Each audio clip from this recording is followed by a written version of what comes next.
Assalamualaikum warahmatullahi wabarakatuh. Good morning, my student. How are you today? I hope you all is fine. The lesson now is thematic about tema 4H, subtema 3, pembelajaran 3 dan 4. We start with basmalah. Bismillahirrahmanirrahim. Open book, page 113. Slide pertama, pembelajaran 3, buka halaman 113. Di situ ada cerita fiksi tukang kayu yang jujur. Teacher kasih waktu 5 menit untuk membaca. Kemudian kalau sudah membaca, jawablah 5 pertanyaan. 1. Mengapa cerita di atas disebut cerita fiksi? Sebelumnya kita sudah mempelajari apa itu cerita fiksi, cerita non fiksi. Nah, diisi ya sampai 5. Keberagaman berasal dari kata ragam yang artinya bermacam-macam. Keberagaman manusia bukan berarti manusia itu bermacam-macam jenis seperti halnya hewan dan tumbuhan. Manusia sebagai makhluk ciptaan Tuhan tetaplah satu jenis. Keberagaman manusia dimaksudkan bahwa setiap manusia memiliki perbedaan. Perbedaan itu ada karena manusia adalah makhluk individu yang setiap individu memiliki ciri khas tersendiri, seperti perbedaan karakteristik. Lalu, apakah yang dimaksud dengan karakteristik? Ayo, apa itu karakteristik? Nah, karakteristik adalah sifat dan kebiasaan seseorang serta nilai hidup yang dianut seseorang, sehingga tercermin melalui perilaku sehari-hari yang mudah diperhatikan. Nah, karakteristik juga berarti ciri atau karakter secara alamiah yang melekat pada diri seseorang. Karakteristik individu dalam masyarakat Indonesia beragam jenis, diantaranya meliputi fisik, kegemaran, pekerjaan, suku, tingkat pendidikan, tingkat ekonomi, serta agama atau kepercayaan. Masyarakat Indonesia merupakan masyarakat plural atau majemuk. Artinya masyarakat Indonesia terdiri atas beragam karakteristik yang berbeda. Keberagaman karakteristik masyarakat Indonesia bukan penghambat persatuan dan kesatuan bangsa.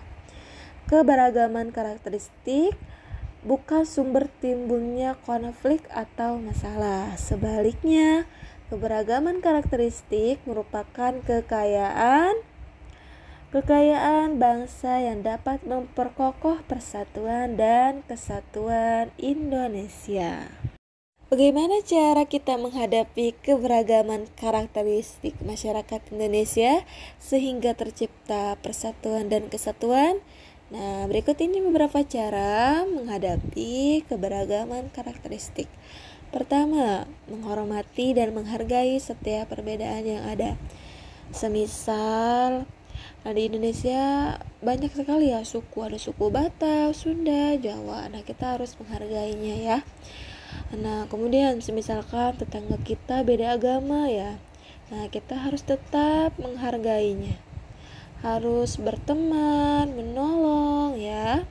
Kedua, tetap mau berteman dengan orang lain yang berbeda karakteristiknya. Ya, tadi sudah teacher sebutkan, kita harus berteman dengan siapa saja tanpa diskriminasi, tanpa membedakan warna kulit, suku, dan agama ya. 3. Membantu orang lain meskipun berbeda karakteristiknya. Nah, ini kita harus menjunjung tinggi. Kita harus membantu orang lain, menolong. Nah, dari banyak manfaat dari keberagaman karakteristik masyarakat Indonesia, beberapa manfaat yang dimaksud adalah sebagai berikut. 1. Belajar menerima perbedaan, toleransi. Sudah pasti ya, karena masyarakat Indonesia beragam. Nah, manfaatnya belajar menerima perbedaan. Kedua, belajar saling menghargai dan menghormati karakteristik setiap individu. Ketiga, belajar bersosialisasi dengan orang lain yang berbeda karakteristiknya. Apa itu sosialisasi?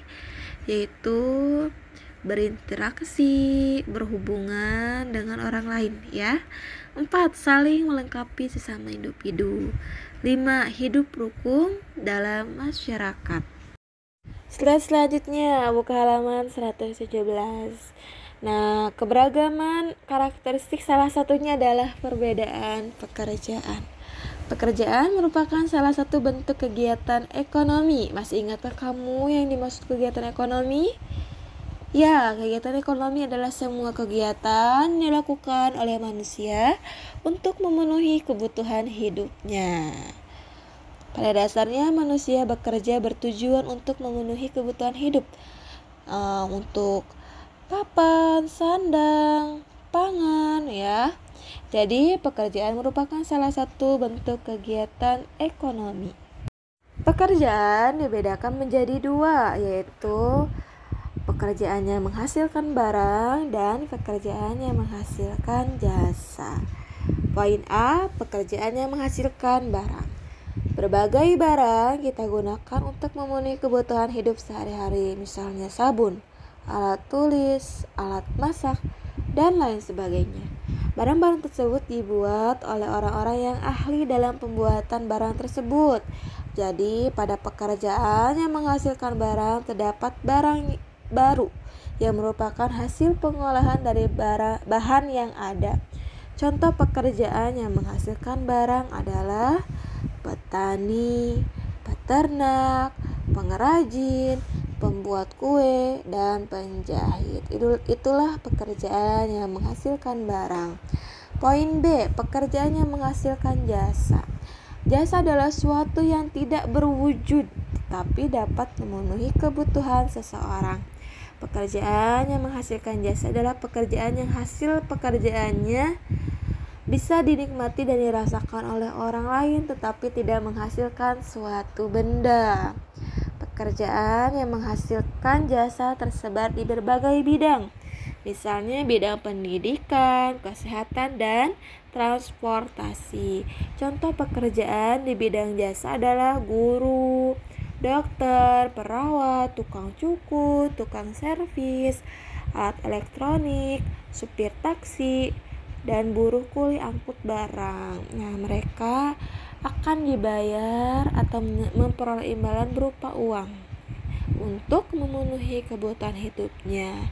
Itulah jenis-jenis pekerjaan.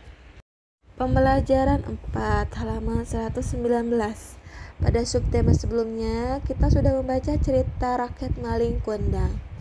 Kali ini kita akan belajar memerankan tokoh-tokoh dalam cerita rakyat Malin Kundang dalam sebuah drama.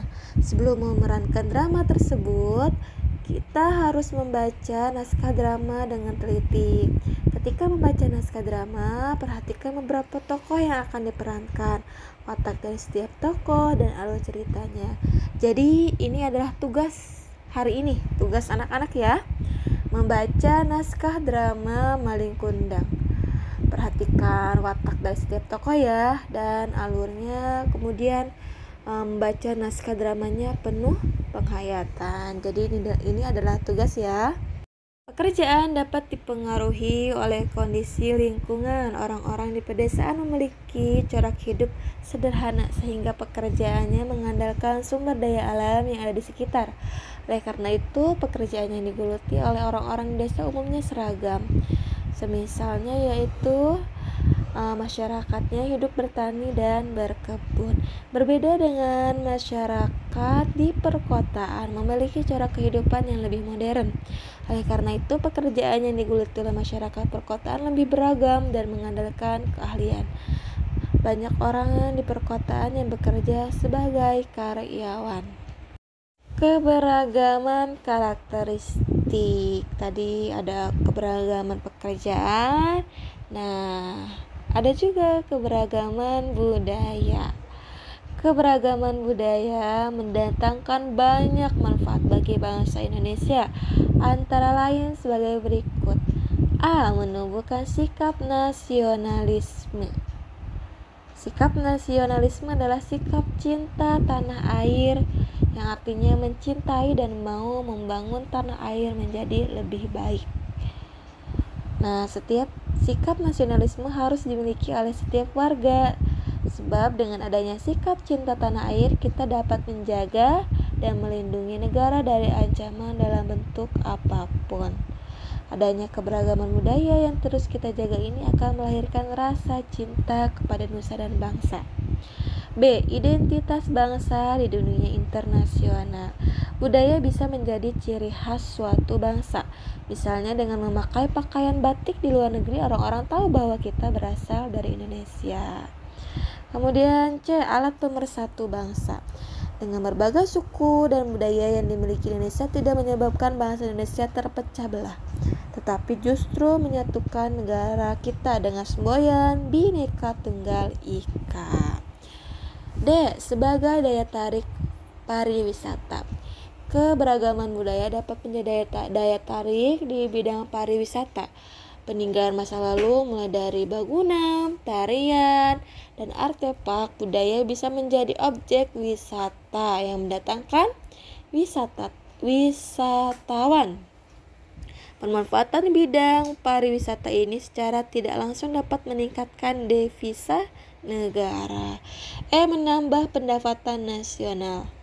Selain keindahan alam, Indonesia juga dikunjungi oleh banyak wisatawan karena kekayaan budayanya.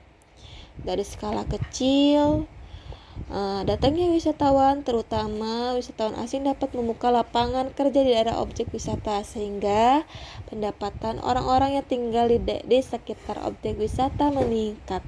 Dalam skala nasional, hal tersebut dapat meningkatkan pendapatan negara.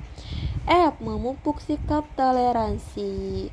Anak-anak pasti sudah hafal apa itu toleransi ya. Adanya keberagaman budaya diharapkan dapat meningkatkan sikap toleransi di antara warga negara Indonesia. Meskipun berbeda, kita diharapkan dapat membantu orang lain yang sedang mengalami kesulitan. Terakhir, G. Sumber pengetahuan bagi dunia. Budaya adalah nilai-nilai yang dimiliki suatu masyarakat dan bisa dinikmati oleh masyarakat dan generasi penerusnya. Dengan adanya peninggalan budaya, kita akan mengenal nilai-nilai masyarakat di masa lalu. Hal ini sangat penting untuk dijadikan sumber pengetahuan. Itulah manfaat dari keberagaman budaya. Alhamdulillah, selesai sudah pembelajaran hari ini. Kita ucapkan hamdalah. Alhamdulillahirabbil alamin. Teacher ingatkan kembali untuk tugas ada pada halaman 119, yaitu membaca teks drama Malin Kundang. Jadi anak-anak membacanya harus dengan penuh penghayatan ya. Kemudian kirimkan tugasnya di GCR. Teacher mengucapkan terima kasih karena perhatian anak-anak yang begitu luar biasa yang sudah menonton video pembelajaran hari ini. Semoga bermanfaat ya. Nah, teacher cukupkan. Assalamualaikum warahmatullahi wabarakatuh.